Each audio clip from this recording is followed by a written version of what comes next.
محترم ناظرین السلام علیکم، امید ہے آپ لوگ خیریت سے ہوں گے۔ آج بات کر رہے ہیں ہم دو کمنٹس آئے تھے، ایک تو کوئی یاور حسین صاحب ہے، انہوں نے کہا کہ نیشنل سیونگز میں یہ رکھنا سیف ہے یا کسی کمرشل بینک میں اماؤنٹ اگر ہم رکھیں تو سیف ہوتی ہے، محفوظ ہوتی ہے کہ نہیں۔ اور اسی طرح ایک اور صاحب ہے، انہوں نے کہا ہے کہ مائکرو فائنینس بینک جو ہیں یہ جو کھلے ہوتے ہیں ان کے بارے میں آپ کی کیا رائے ہے کہ اس کے یہاں بھی رکھنا محفوظ ہے کہ نہیں، کیا اسٹیٹ بینک اس کی پرمیشن دیتا ہے کہ نہیں؟ تو دیکھیں، یہ کوئی ایسے یہ چیزیں جو ہیں ایسی دکانیں نہیں ہوتی کہ ہر آدمی آ کے دکان کھول کے بیٹھ جائے، جی مائکرو فائنینس بینک کا آدمی بورڈ لگا دے۔ ان کی پرمیشن ہوتی ہے۔ مائکرو فائنانس بینک جو ہیں یہ مائکرو فائنانس آرڈیننس 2001 کے تحت سیکشن 13 ہے، اس کے تحت اسٹیٹ بینک پرمیشن دیتا ہے، پھر یہ جا کے کھلتا ہے۔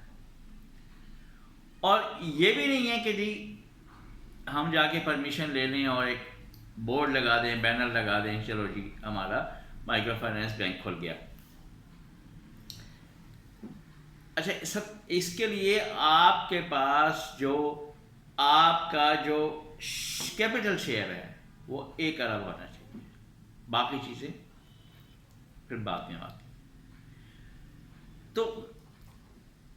کیونکہ اسٹیٹ بینک نے پرمیشن دی ہے، بینکس بھی جو ہیں ایسے نہیں کھل جاتے، سیف ہے۔ بس ایک صاحب نے اور بھی مجھ سے یہ بات پوچھی تھی کہ ایک جگہ اور ہے، ایک مائکرو فائنانس بینک ہے، وہ 15% سے بھی زیادہ دے رہا ہے پرافٹ، اور وہ ہمیں ڈیلی بیس پہ بھی دے گا۔ سب باتیں ٹھیک ہیں، بات یہ ہے صرف کہ میں نے ان سے یہ کہا کہ آپ جائیں اور جا کے ان سے یہ پوچھیں کہ ہم جب پیسے نکالیں گے تو کیا ہوگا۔ سیفٹی تو ہے، لیکن آپ اپنے اماؤنٹ کو بھی تو دیکھیں، جب ہم نکال رہے ہیں تو ہمیں کتنا ملے گا، اس میں سے کتنی کٹوتی ہوگی۔ ایک تو یہ کہ وہ ہڈن چارجز ہوتے ہیں، آپ اگر ٹائم سے پہلے نکالیں گے تو اس کے وہ ہڈن چارجز شو نہیں کرتے، وہ جب آپ جائیں گے، جب آپ کا ان سے واسطہ پڑے گا تو آپ کو بتائیں گے جی اس کا یہ بھی ہے اور یہ بھی ہے اور یہ بھی ہے۔ جبکہ نیشنل سیونگز میں جو آپ کا پرافٹ ہے، آج جو ایگریمنٹ ہو گیا آپ کا ایز اٹ از رہے گا، اس میں کوئی چینج نہیں آئے گی کہ جی گورنمنٹ نے پرافٹ کم کر دیا ہے تو اس کا بھی کم ہو جائے۔ بہبود اور پینشن بینیفٹ اکاؤنٹ اور یہ شہدا ویلفیئر اکاؤنٹ میں تو اتنا فائدہ ہے کہ جی اگر گورنمنٹ بڑھاتی ہے اور آپ پرافٹ کم لے رہے ہیں تو وہ آٹومیٹیکلی پرافٹ بھی بڑھ جاتا ہے، آپ کا ایز اٹ از نہیں رہتا۔ باقی اسکیموں میں ایز اٹ از رہتا ہے جب تک اس کی میچورٹی نہ ہو، چاہے پرافٹ کم کیوں۔ اب پچھلے دنوں آپ کو اگر جو لوگ ریگولر انویسٹمنٹ کر رہے ہیں تو آدھا ہو گیا تھا ریگولر میں، اور اسپیشل میں پرافٹ جب اسکیم میچور ہوئی تو آدھا پرافٹ ہو گیا تھا،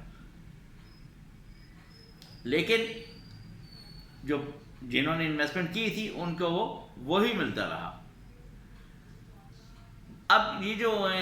ڈے کے حساب سے دیتے ہیں تو ڈے کے حساب سے بھی ایسے دیتے ہیں کہ 31 کا مہینہ ہے تو آپ کا اتنا پرافٹ ہوگا، 30 کا مہینہ ہے تو اتنا ہوگا، اور 28 یا 29 کا مہینہ ہے تو پھر اور کم ہو جائے گا۔ جبکہ نیشنل سیونگز میں ایسی بات نہیں ہے، وہ آپ کا پرافٹ پورا منتھ کاؤنٹ ہوگا، چاہے 28 کا ہو یا 31 کا ہو،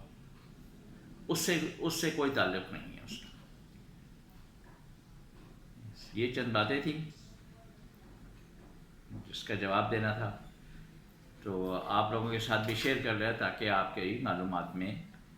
اضافہ ہو، اور جو لوگ جاتے ہیں چاہتے ہیں کہ جی ہم جائیں یا اٹریکٹ کریں اسے،